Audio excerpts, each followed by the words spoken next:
Hello dear students, आप सभी का फिर से एक बार स्वागत है सीयूईटी बाय सुपर ग्रेड्स पर।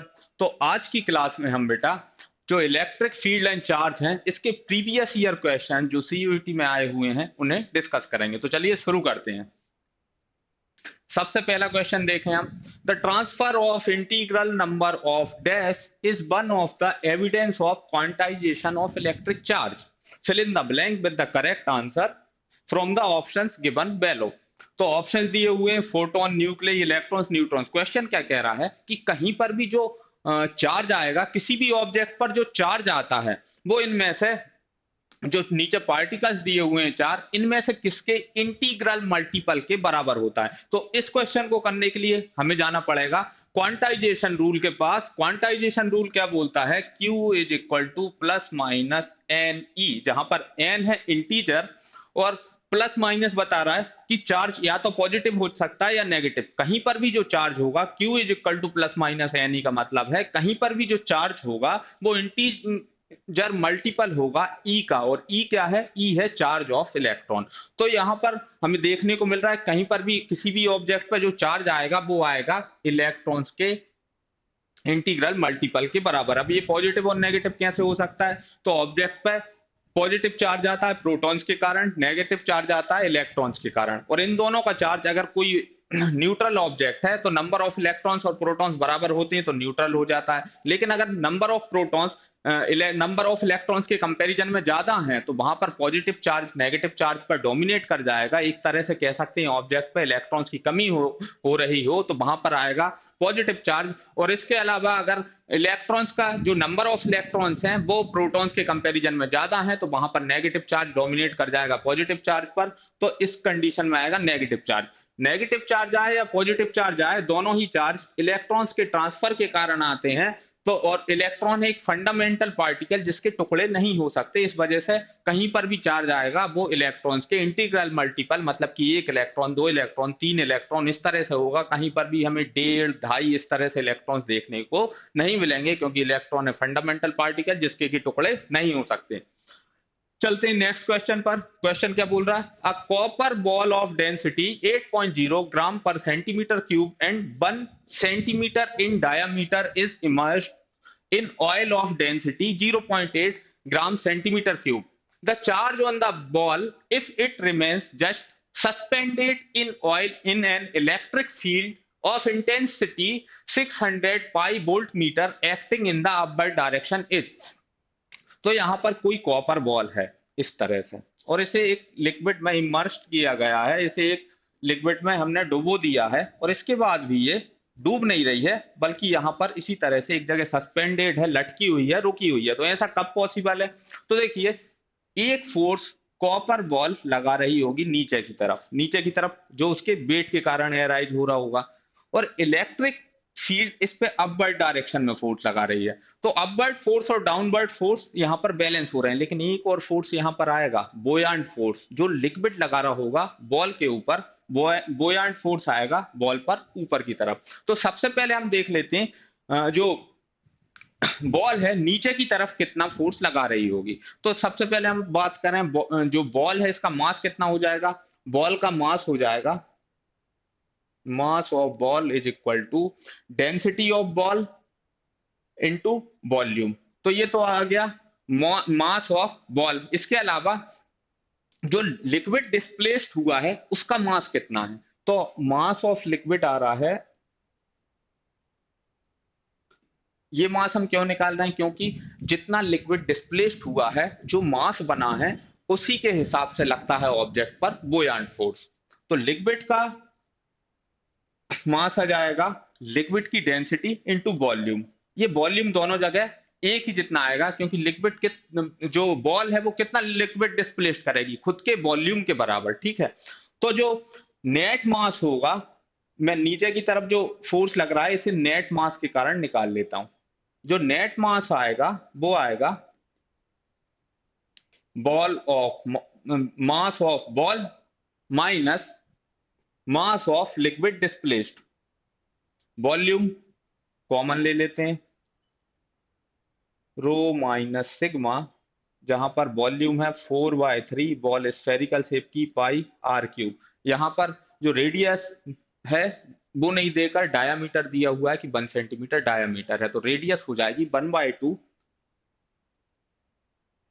4πr³। ये हो गया वॉल्यूम ऑफ बॉल। और यहाँ पर दोनों की डेंसिटी दी हुई है ग्राम पर सेंटीमीटर क्यूब में, और जो वॉल्यूम हम निकाल रहे हैं वो निकाल रहे हैं सेंटीमीटर क्यूब में। तो जो हमारे पास मास आएगा वो रहेगा ग्राम में। ये 8 है, ये 0.8, 8 माइनस 0.8 तो हो जाएगा 7.2। तो इस तरह से हमने निकाल लिया इसका नेट मास ग्राम में। 4/3 पाई, ये 1/8 है और ये है 7.2। तो ये तो आ गया नेट मास। हमने बोयांट फोर्स को अलग से कैलकुलेट करने की बजाय हमने मान लिया कि बोयांट फोर्स का भी जो भी कंट्रीब्यूशन है इसके मास को कम कर रहा है एक तरह से, क्योंकि ऊपर की तरफ एक फोर्स लग रहा है, एक नीचे की तरफ मास को या वेट को कम कर रहा है, तो उसे हमने यहीं पर एडजस्ट कर लिया है। ये हो जाएगा 0.9 और ये 3 टाइम्स कट जाएगा 0.3, तो 1.2 पाई ग्राम, मतलब कि 10⁻³ kg, ये इतना आ जाता है बॉडी का मास। तो नेट मास कितना आ गया है 1.2 into 10⁻³ kg, 1.2 pi into 10⁻³ kg। अब इस पर नीचे की तरफ वेट के कारण फोर्स जो एराइज हो रहा है वो कितना हो रहा होगा, F is equal to mg। जो g है वो है एक्सेलरेशन ड्यू टू ग्रेविटी, इसकी वैल्यू हम यहाँ पर ले लेंगे, g is equal to 10 metre per second square. इसे भी हमने kg में कन्वर्ट कर लिया है, तो ये क्वांटिटी भी आ गई है हमारे पास SI यूनिट में। तो इसमें जब 10 का मल्टीप्लाई होगा तो F नेट आ जाएगा 1.2 पाई इंटू 10⁻³ प्लस 1, तो 10⁻² न्यूटन। इतना फोर्स जो बॉल है वो डाउनवर्ड डायरेक्शन में लगा रही है, तो इतना ही फोर्स अपवर्ड डायरेक्शन में इलेक्ट्रिक फील्ड को लगाना चाहिए, तब कहीं जाके सिस्टम बैलेंस होगा। तो F इलेक्ट्रिक फील्ड के कारण जो एराइज हो रहा होगा वो इसी के बराबर होगा। ये दिया है 1.2 पाई इंटू 10⁻²। इलेक्ट्रिक फोर्स किसी भी चार्ज पर कितना फोर्स लगाती, Q इंटू ई। ई मतलब कि इलेक्ट्रिक फील्ड का मैग्नीट्यूड, Q ई हमें दिया हुआ है 600 पाई, या इसे हम लिख सकते हैं 6 इंटू 10⁻² पाई। यहां से कैलकुलेशन को हम सिंप्लीफाई करें तो Q को यहीं रखना है, इसे नीचे ले जाना है, एक पाई से एक पाई को कैंसिल कर देते हैं, तो हमारे पास रिजल्टेंट जो आंसर देखने को मिलेगा वो रहेगा 2 इंटू 10⁻⁵ कूलम। इतना चार्ज होना चाहिए बॉल पर, तब कहीं जाके वो लिक्विड में सस्पेंडेड रह सकती है। तो इसका करेक्ट ऑप्शन हो जाता है बी वाला। आगे चलते हैं अब। For an electric dipole in a non uniform electric field, एक इलेक्ट्रिक डाइपोल है जो नॉन यूनिफॉर्म इलेक्ट्रिक फील्ड में है, with dipole movement parallel to direction of field. Dipole movement जो है पैरेलल है इलेक्ट्रिक फील्ड के साथ। किस तरह से, जैसे कि ये इलेक्ट्रिक फील्ड की डायरेक्शन है, तो डाइपोल की डायरेक्शन जो कि होती है नेगेटिव टू पॉजिटिव, वो भी इसी तरह से दी हुई। ठीक है, तो इलेक्ट्रिक फील्ड और डाइपोल के बीच जो एंगल बन रहा है वो है theta is equal to 0 degree. ठीक है, ये इतना सीन तो आधा क्वेश्चन पढ़ के ही क्लियर हो गया।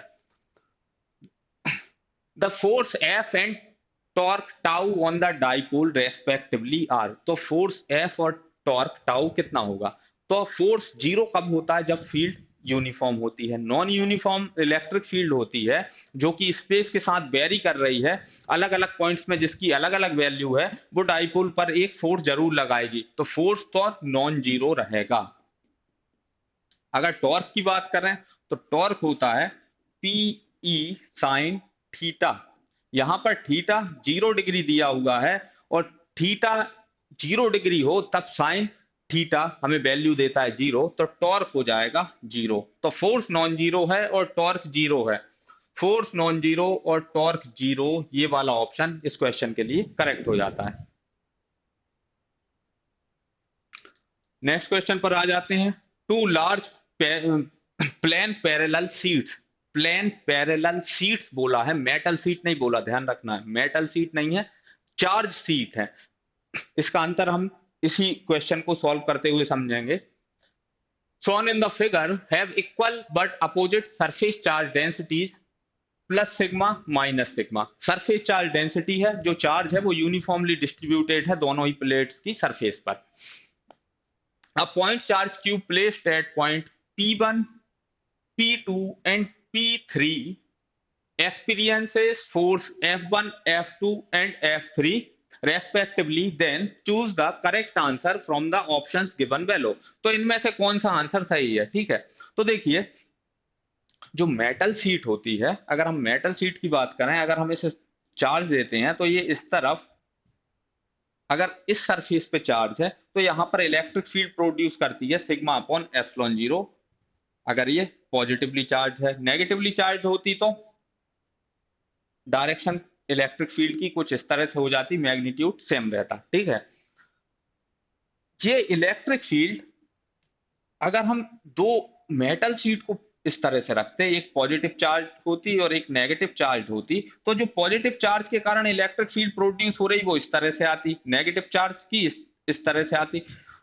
लेकिन इस तरफ वाले रीजन, प्लेट के इस तरफ के रीजन या इस प्लेट के इस तरफ के रीजन को जो इलेक्ट्रिक फील्ड लाइंस है वो क्रॉस नहीं कर पाती मेटल शीट में, क्योंकि मेटल इलेक्ट्रिक फील्ड को परमिट नहीं करता कि वो उसे क्रॉस कर पाए। तो यहां पर रिजल्टेंट इलेक्ट्रिक फील्ड और यहां पर मेटल शीट्स के केस में हमें देखने को मिलती जीरो, लेकिन यहां पर दी हुई है चार्ज शीट्स। तो चार्ज शीट्स है इलेक्ट्रिक फील्ड लाइंस दोनों तरफ जा सकती हैं। तो ये जो positively charge uniform electric field है, तो इसके कारण जो इलेक्ट्रिक फील्ड लाइंस इस तरह से बनेंगी पॉजिटिव की, और नेगेटिव की इस तरह से बन रही होगी।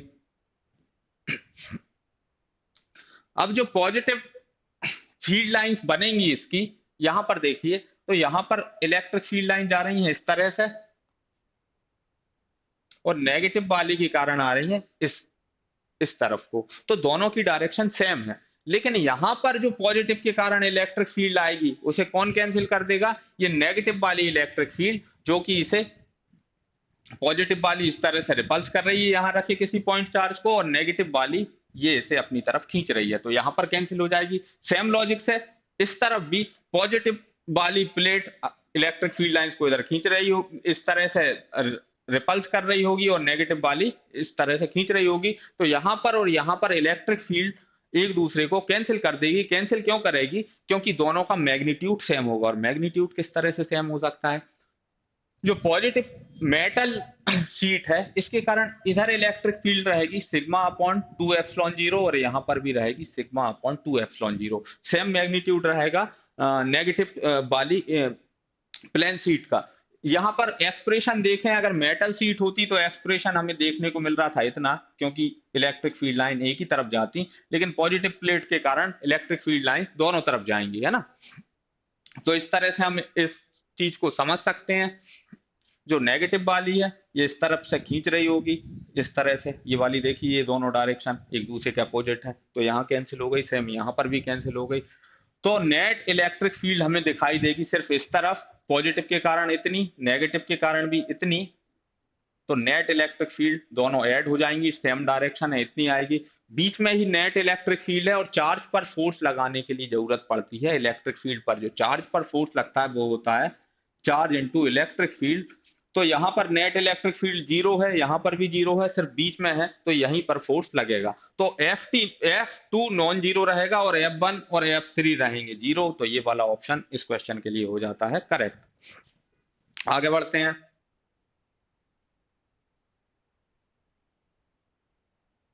Two charged particles placed at a distance d apart in vacuum exert a force F on each other। Two charge particles हैं, मान लीजिए ये वाला Q है, दूसरा भी Q है, दोनों एक दूसरे से d डिस्टेंस पे हैं और फोर्स F लगा रहे हैं। F कितना निकल के आएगा? K। वैक्यूम के केस में हम इलेक्ट्रोस्टैटिक कांस्टेंट K ले सकते हैं, जिसकी वैल्यू होती 1/4 पाई एप्सिलॉन जीरो, या अगर न्यूमेरिकल वैल्यू की बात करें तो 9 × 10⁹ आ जाएगी। Q1 Q2 by d square ये फोर्स लगता है यहाँ। दोनों ही चार्ज पार्टिकल्स दिए हुए, मान लीजिए Q1 Q2 दिए हुए हैं, आइडेंटिकल नहीं बोला है क्वेश्चन में, ठीक है। आगे पढ़ते हैं। Now each of the charge is doubled, मतलब कि Q1 भी जो नया फोर्स बन रहा है उसमें दोनों ही चार्ज पार्टिकल को डबल किया गया है। आगे देखते हैं डिस्टेंस में क्या चेंज आया है।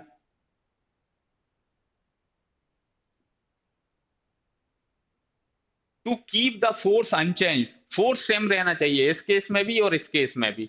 The distance between the charge should be change to, तो डिस्टेंस कितनी होनी चाहिए, मान लीजिए डिस्टेंस चेंज की हमने r square, F dash F के बराबर है, मतलब कि k q one q two by d square बराबर है 2 × 2 4 k q one q two by are square के। तो आर कितनी हो जानी चाहिए, डी के टर्म्स में आर की वैल्यू क्या आनी चाहिए, तो ऊपर वाली सारी टर्म्स यहां से के क्यू वन क्यू टू ये कैंसिल हो जाएगी।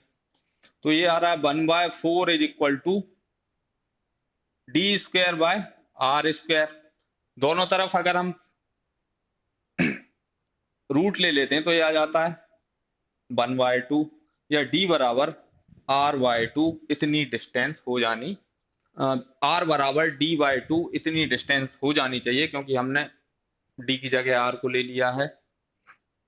तो डिस्टेंस हो जानी चाहिए कितनी, d/2 यहां पर। तो ये क्वेश्चन भी हमने देख लिया कि डिस्टेंस इस केस में अगर दोनों चार्ज डबल हो रहे हैं तो डिस्टेंस को करना पड़ेगा हाफ। अब देखते हैं next question. A thin metallic spherical shell contains a +10 microcoulomb charge on it. Metallic seat है, मतलब कि सारा का सारा चार्ज जो रहेगा इसकी सरफेस पर रहेगा इस तरह से। आगे क्वेश्चन क्या कह रहा है, a point charge +2 microcoulomb is placed at the centre of cell, और +2 माइक्रोकूलम का एक चार्ज यहां सेंटर ऑफ सेल पर रख दिया, and another +5 microcoulomb charge is placed outside, यहां रखा हुआ है। The force on +2 microcoulomb eight the centre is, तो इस पर कितना फोर्स लग रहा होगा। तो देखिए जो इलेक्ट्रोस्टैटिक शील्डिंग होती है, मतलब कि अगर कहीं पर भी कोई कंडक्टर दिया है, ये कंडक्टर है और कंडक्टर की सरफेस पर सारा चार्ज आ जाता है, अंदर चार्ज भी जीरो होता है। किस तरह से, ये जो प्लस क्यू है यहाँ पर -2q को इंड्यूस कर देता है, चार्ज भी जीरो होता है, चार्ज डेंसिटी भी जीरो होती है, और साथ ही साथ अंदर इलेक्ट्रिक फील्ड जीरो होती है। जो मेटल की सरफेस के अंदर, एक क्लोज सरफेस के अंदर कोई चार्ज रखा है तो वहां पर इलेक्ट्रिक फील्ड हो जाती है जीरो। ये चार्ज भी एक्चुअल में इस तरह से वर्क करेगा कि ये यहां से गायब हो गया है। किस तरह से, यहाँ ये -2 कूलम चार्ज इंड्यूस करेगा और +2 यहाँ पर, तो नेट चार्ज सरफेस पर हो जाएगा 10 माइक्रो कूलम, अंदर ऐसा लगेगा चार्ज ही नहीं है, और अंदर इलेक्ट्रिक फील्ड भी रहती है जीरो। तो जब इलेक्ट्रिक फील्ड जीरो है, बाहर से कोई चार्ज रखेंगे हम, तब भी उस कंडीशन में भी अंदर शील्डिंग इस तरह से वर्क करेगी, हर एक केस में इलेक्ट्रिक फील्ड रहेगी सरफेस के अंदर जीरो। जब इलेक्ट्रिक फील्ड जीरो है तो किसी चार्ज पर फोर्स लगने के लिए इलेक्ट्रिक फील्ड की जरूरत होती है, जो कि जीरो हो रही है, तो नेट फोर्स यहां पर लगेगा जीरो। आगे बढ़ते हैं अब। The force between two electric charges is expressed by the equation F is equal to k Q1 Q2 by are square. दो इलेक्ट्रिक चार्ज के बीच लगने वाला फोर्स इस इक्वेशन से एक्सप्लेन किया जा सकता है, कूलॉम्स लॉ है। Which of the following is a correct statement, इनमें से कौन सा स्टेटमेंट करेक्ट है। The equation applies two point charges, तो ये तो सही बात है। जो कूलॉम्स लॉ है वो एक्चुअल में पॉइंट चार्जेस के लिए दिया गया था, कि ना कि ऑब्जेक्ट्स के लिए। पॉइंट चार्ज जहां पर कि पूरा का पूरा चार्ज एक पॉइंट पर सेंटर्ड हो, जिसका कि वॉल्यूम या लेंथ एरिया वगैरह ये सारी डायमेंशन नेग्लिजिबल हो। के इज बोल्ट्जमैन कांस्टेंट, ये तो गलत है, क्योंकि के है इलेक्ट्रोस्टैटिक कांस्टेंट या coulomb's constant. R is the radius of sphere on which the two charge are place, तो ऐसा जरूरी नहीं है, ये बोल रहा है इस तरह से। तो ये इक्वेशन बोल रही है जस्ट वैक्यूम में कहीं भी दो चार्ज पार्टिकल्स रखे हों उनके बीच लगने वाले फोर्स की बात कर रही है। यहाँ आर रेडियस लेना जरूरी, रेडियस इतनी बनती है और ये दोनों एक दूसरे से, अगर हम स्फीयर के केस में देखें तो डायमीटर जितना दूर रखे हुए हैं। The equation can only be applied to uniform electric field, तो यहां पर ये वाला पॉइंट भी यूनिफॉर्म इलेक्ट्रिक फील्ड एक चार्ज खुद ही प्रोड्यूस नहीं करता, क्योंकि चार्ज जो है, चार्ज किस तरह की इलेक्ट्रिक फील्ड प्रोड्यूस करता है? Positive charge. देखिए इसकी इस तरह से फील्ड लाइंस बनती हैं, और जो फील्ड लाइंस हैं इनकी डायरेक्शन हर एक पॉइंट पे, यहां पर देखिए इस तरफ डायरेक्शन है, यहां पर इस तरफ है, तो इलेक्ट्रिक फील्ड यूनिफॉर्म नहीं रह जाती क्योंकि डायरेक्शन चेंज हो रही है। इलेक्ट्रिक फील्ड कभी यूनिफॉर्म रहती, या तो डायरेक्शन डायरेक्शन भी चेंज ना हो और मैग्नीट्यूड भी चेंज ना हो। तो इसकी डायरेक्शन भी चेंज हो रही है, और साथ ही साथ एक चार्ज की जो इलेक्ट्रिक फील्ड होती वो होती k Q by are square, distance के अकॉर्डिंग इसका मैग्नीट्यूड भी चेंज हो रहा है। तो पॉइंट चार्ज खुद ही इलेक्ट्रिक फील्ड जो प्रोड्यूस करती है वो यूनिफॉर्म नहीं होती, तो इस वजह से ये भी गलत हो जाता है। तो कौन सा वाला सही है इनमें से? फर्स्ट वाला ऑप्शन करेक्ट है। ये बड़ा सा क्वेश्चन देखते हैं क्या कह रहा है ये question. Electrostatics deals with the study of forces, fields, and potential arising from static charges. Which of the following statements are correct? इनमें से कौन से स्टेटमेंट करेक्ट हैं? और इलेक्ट्रोस्टैटिक्स की बात हो रही है ना। Electrostatic force is a conservative force, सही है। इलेक्ट्रोस्टैटिक फोर्स कंजर्वेटिव होता है क्योंकि ये सेंट्रल होता है, 1/r² के अकॉर्डिंग ये लग रहा होता है, जिस तरह से ग्रेविटेशनल फोर्स लगता है। सेंट्रल फोर्स, जितने भी सेंट्रल फोर्स होंगे वो नेचर में कंजर्वेटिव होते हैं। Charge is quantized because only integral number of electrons can be transferred from one body to another, तो ये भी सही है। ये तो क्वांटाइजेशन वाला रूल है जो कि हमने फर्स्ट क्वेश्चन में डिस्कस किया था। थर्ड है, in a uniform electric field E an electric dipole experiences a torque tau and a net force. तो यूनिफॉर्म इलेक्ट्रिक फील्ड में डाइपोल टॉर्क तो एक्सपीरियंस कर सकता है लेकिन फोर्स एक्सपीरियंस नहीं करता, फोर्स एक्सपीरियंस करता है वो नॉन यूनिफॉर्म इलेक्ट्रिक फील्ड में, तो ये तो गलत है। डी वाला ऑप्शन क्या कह रहा है देखते हैं। The electric field lines start from positive charges and end at negative charges, यहां तक तो पूरा सही है क्योंकि electric field line positive charge से स्टार्ट होती है और नेगेटिव पर खत्म होती है। If there is a single charge these may start और एंड एट इंफिनिटी, हाँ तो ये भी सही है। सिंगल चार्ज के कारण इलेक्ट्रिक फील्ड लाइन पॉजिटिव के कारण इंफिनिटी तक जाती हैं। If the uniform surface charge density of an infinite plane sheet is positive, the electric field is directed away from the plate. तो ये तो सही है। ये अगर प्लेन शीट है तो इसकी इलेक्ट्रिक फील्ड लाइन इस तरह से बनती है, directed away from the surface of plate. तो ये भी सही है। गलत सिर्फ कौन सा है? सी। तो कौन कौन से ऑप्शन सही हो गए हैं? ए, बी, डी, ई। तो यहां पर कहां देखने को मिल रहा है? ये सी वाला, A, B, D and E only. A uniformly charged conducting sphere of radius 1.3 meter has a surface charge density of 70 microcoulomb per meter square. What is the total electric flux leaving from the surface of sphere? तो ये इस तरह से कोई sphere है, इस पर जो भी चार्ज होगा क्यू नेट चार्ज इसकी सरफेस पर, वो हमें यहाँ पर फाइंड करना पड़ेगा, तब कहीं जाके हम निकाल सकते हैं फ्लक्स। फ्लक्स होता है Q by epsilon zero. Q कितना होगा इस पर सरफेस चार्ज डेंसिटी इनटू इसका स्फेयर का सरफेस एरिया, इन दोनों की मल्टीप्लिकेशन से हमें मिल जाएगा Q, surface charge density into area. Surface charge density कितनी दी हुई है? 70 माइक्रोकूलम, 70 माइक्रोकूलम पर मीटर स्क्वायर। माइक्रो मतलब 10⁻⁻⁶। एरिया इसका किस तरह से हम निकालेंगे? 4 पाई और यहाँ पर आर स्क्वायर, आर दी है 1.3 मीटर, तो आर का स्क्वायर हो जाएगा 1.69 डिवाइड बाय एप्सिलॉन जीरो की वैल्यू रखेंगे 8.85 इंटू 10⁻⁻12। इस पूरे को जब हम सिंप्लीफाई कर लेंगे तो जस्ट कैलकुलेशन करना है, कैलकुलेशन के बाद हमें ऑप्शन देखने को मिलेगा 1.7 into 10⁸ newton metre square coulomb inverse. तो इतना फ्लक्स देखने को हमें मिलेगा इस स्फीयर से outward. In the figure, an alpha particle moves a distance I in uniform electric field E vector as shown। तो ये अल्फा पार्टिकल है जो कि इलेक्ट्रिक फील्ड इस तरफ लगी है, तो अल्फा पार्टिकल जा रहा है इसकी अपोजिट डायरेक्शन में, ठीक है।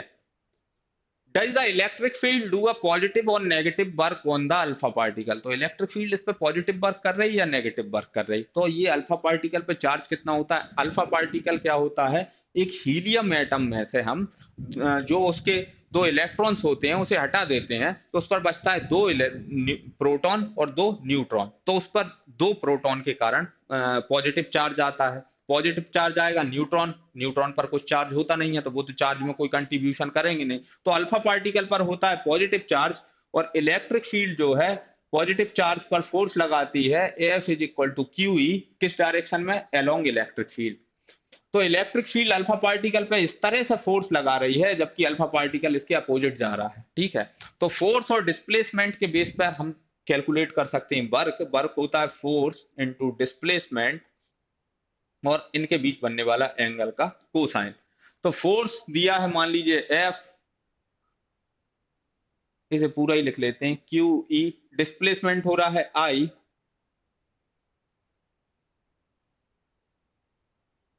और कॉस थीटा, थीटा यहां पर बन रहा है, देखिए फोर्स इस तरफ लग रहा है, डिस्प्लेसमेंट इस तरफ हो रहा है, कॉस 180 डिग्री, कॉस 180 डिग्री मतलब कि -1।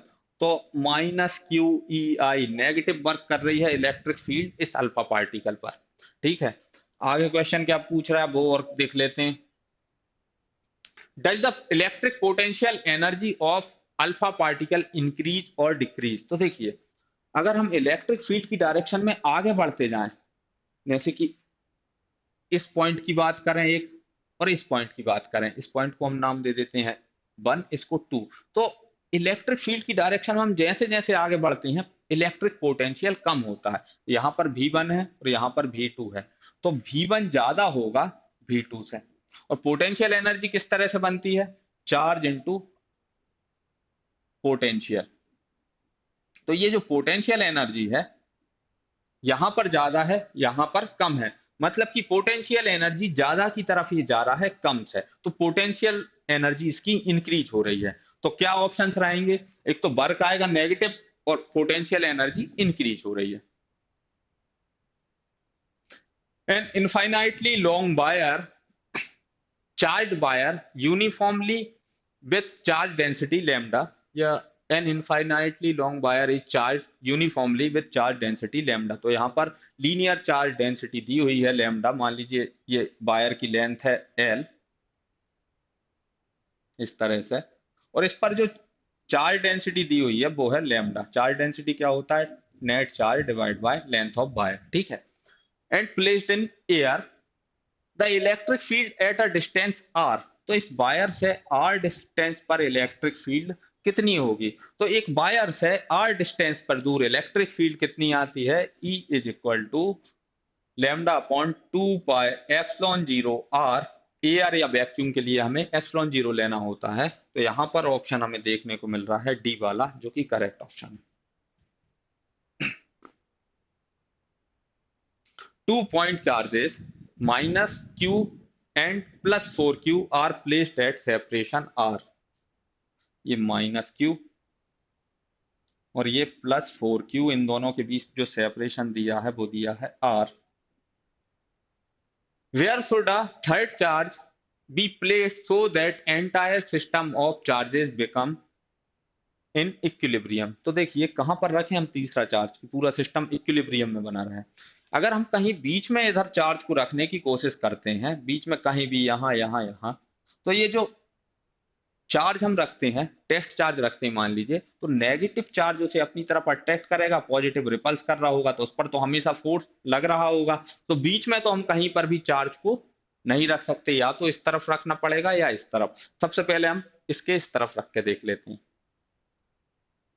मान लीजिए हम चार्ज को यहां से x डिस्टेंस दूर पर रखते हैं, तब इस पर कितना फोर्स लग रहा होगा, देखते हैं इस पर फोर्स कौन कौन लगाएगा। एक तो ये वाला चार्ज लगाएगा और ये वाला चार्ज लगाएगा। तो यहां पर इक्विलिब्रियम में रहना है अगर चार्ज पार्टिकल को, तो दोनों ही फोर्स, इसका और इसके कारण इस पे लगने वाले फोर्स और इसके कारण इस पे लगने वाले फोर्स का बैलेंस होना जरूरी है, मतलब कि दोनों का मैग्नीट्यूड होना चाहिए बराबर। डायरेक्शन तो अपोजिट होगी क्योंकि ये इसे अट्रैक्ट करेगा, अगर ये पॉजिटिव है ये रिपल्स करेगा। तो हम जस्ट मैग्नीट्यूड को कंपेयर कर लेते हैं। तो F1 बराबर हो जाएगा F2 के, इसे मैं बोल रहा हूँ F1। ठीक है, F1 कितना लगेगा, इलेक्ट्रोस्टैटिक कांस्टेंट के, जब मैग्नीट्यूड देख रहे हैं तो जस्ट इसका हम फोर्स का मैग्नीट्यूड देख रहे हैं तो हम चार्ज का भी जस्ट मैग्नीट्यूड ले लेते हैं, के क्यू, और यहाँ पर जो चार्ज रखा मान लीजिए क्यू रखा हुआ है, के क्यू क्यू क्यू जीरो मान लीजिए, इसे क्यू जीरो रखा हुआ है, डिवाइड बाय इनके बीच की डिस्टेंस एफ का square is equal to K, ये चार्ज है 4Q into Q zero divide by distance यहां से यहां तक R, और ये एक्स, R प्लस एक्स का स्क्वायर,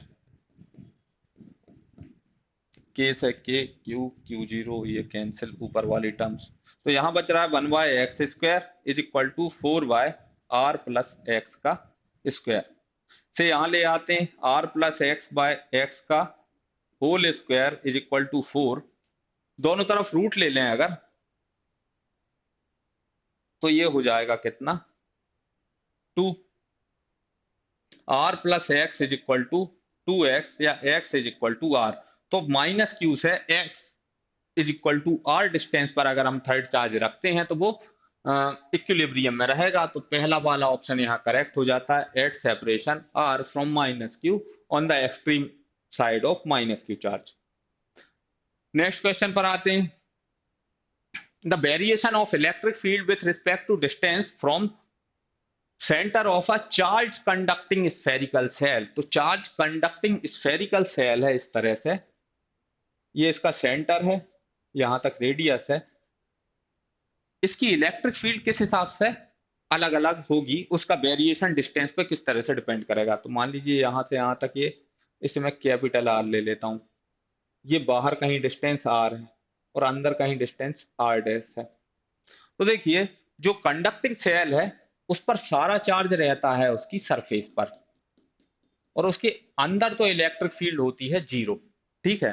तो अंदर जब तक हम सेंटर से लेकर कैपिटल आर डिस्टेंस मतलब उसकी रेडियस तक ट्रेवल नहीं कर जाते तब तक इलेक्ट्रिक फील्ड हमें देखने को मिलेगी 0, और एट सरफेस इलेक्ट्रिक फील्ड होगी के क्यू डिवाइड बाय रेडियस का स्क्वायर, और आउटसाइड के क्यू बाय डिस्टेंस सेंटर से, तो इस तरह से इलेक्ट्रिक फील्ड हमें देखने को मिल रही है, अंदर E इज इक्वल टू 0 है, सरफेस पर इतनी है, अच्छा सरफेस पर ज्यादा है या आउटसाइड ज्यादा है, तो देखिए जो स्मॉल r है वो आउटसाइड है, इस वजह से ज्यादा डिस्टेंस है रेडियस के कंपैरिजन में, रेडियस सिर्फ इतनी सी है, ये इतनी ज्यादा है, तो जब r बड़ा है कैपिटल R से तो ये जो आर स्क्वायर है ये भी कैपिटल आर स्क्वायर से बड़ा होगा, और ये टर्म देखने को मिल रही नीचे, तो इसी वजह से जो ई आउटसाइड है वो कम होगी सरफेस से, और अंदर होनी चाहिए 0, तो ये वाला ग्राफ देखिए, अंदर यहां तक कोई इलेक्ट्रिक फील्ड नहीं है, यहाँ पर इलेक्ट्रिक फील्ड 0 दी हुई है, यहाँ पर सबसे ज्यादा इलेक्ट्रिक फील्ड इसकी सरफेस पे है, और इसके बाद 1/r² के अकॉर्डिंग घटती जा रही है, तो ये वाला ऑप्शन इस क्वेश्चन के लिए करेक्ट हो जाता है। A conducting sphere is charged if the electric field at a distance 20 centimeter from the center of sphere is 1.2 into 10 to the power 3 Newton per coulomb and points radially inwards the net charge on the sphere। ये sphere है, मान लीजिए जो distance दी है ये इसकी surface पर मिल रही है 20 सेंटीमीटर, रेडियस बराबर डिस्टेंस है सेंटर से, इलेक्ट्रिक फील्ड रेडियली इनवर्ड आ रही है, मतलब चार्ज होना चाहिए इस पर नेगेटिव, तो ये जो पॉजिटिव वाले ऑप्शन है ये तो खत्म हो जाते हैं, ठीक है। इस पर चार्ज दिया हुआ है और क्या दिया हुआ है, चार्ज हमें फाइंड करना है, इलेक्ट्रिक फील्ड दी हुई है, तो इलेक्ट्रिक फील्ड के कारण जो फोर्स लगेगा उसे देख लेते हैं हम, या फिर इसे दूसरे तरीके से करते हैं, is charged if the electric field at a distance, net charge हमें निकालना है इधर इस पर, तो हम यहाँ पर ये डिस्टेंस हमने ले ली है 20 सेंटीमीटर, तो इसकी इलेक्ट्रिक फील्ड कितनी होगी 20 सेंटीमीटर पर, फोर्स वाली मेथड से नहीं, हम इलेक्ट्रिक फील्ड से कर लेते हैं इसे, E is equal to K Q by are square, electric field की हमें वैल्यू दी हुई है, E कितना दिया हुआ है 1.2 इंटू 10 टू द पावर 3 के की वैल्यू होती है 9 इंटू 10⁹, क्यू को क्यू ही मान लेते हैं, ये 20 सेंटीमीटर है, मतलब कि इसे मैं लिख सकता हूँ 0.2 मीटर या 2/10 मीटर या 1/5। तो 1/5 का स्क्वायर, ये 5 का स्क्वायर ऊपर चला जाएगा, 25 इंटू 9 इंटू 10⁹ क्यू 1.2 इंटू 10⁻³ ये हो जाएगा 225 इंटू 10⁹ क्यू। अब जस्ट कैलकुलेशन बची हुई है, कैलकुलेशन करने के बाद हमें नेगेटिव चार्ज इतना देखने को मिलेगा, -5.3 into 10⁻⁹ coulomb. The expression for torque tau experienced by an electric dipole moment P vector in an external uniform electric field is given by। तो टॉर्क लगता है किसी भी डाइपोल पर यूनिफॉर्म इलेक्ट्रिक फील्ड में P क्रॉस E, इसी को हम लिख लेते हैं PE sin थीटा। तो डायरेक्ट फॉर्मूला बेस्ड क्वेश्चन था, इसका आंसर हो जाता है ये वाला। तो इस तरह से हमने ये इलेक्ट्रिक चार्ज एंड फील्ड्स वाले आपके सारे प्रीवियस ईयर क्वेश्चन देख लिए हैं। आगे भी हम और अच्छी अच्छी चीजें, बाकी सारे चैप्टर्स, उनके PYQs लाते रहेंगे। ठीक है, थैंक यू।